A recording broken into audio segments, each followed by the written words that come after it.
Hello and welcome to the third instalment of Maths with Mr. Scales.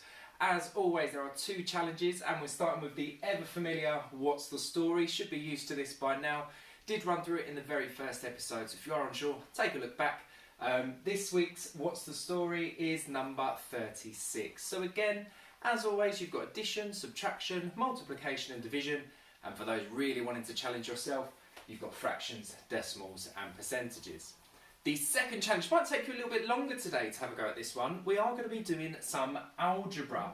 Now this algebra challenge is shape times shape, okay? You will be using the numbers 0 to 12. You won't need all of those, but you won't be using any of them to represent different shapes.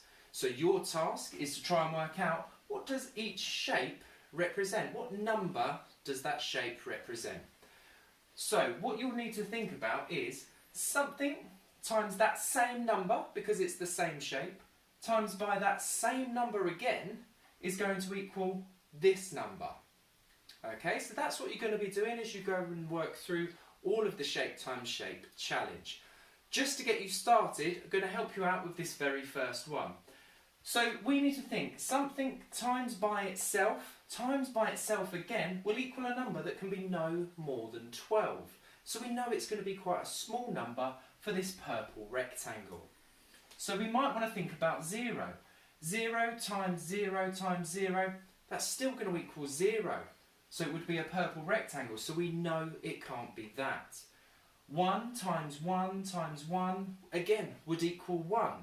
But it would be a purple rectangle if that was the case. So we then start to work through the other numbers. So I might think 2. 2 times 2 would give me 4. Times 2 again would give me 8.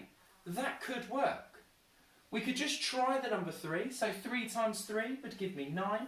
Times it by 3 again would give me 27, which is too big for our 0 times 12 number range. So we now know all of these purple rectangles will equal the number 2. Got you started? Off you go. Good luck.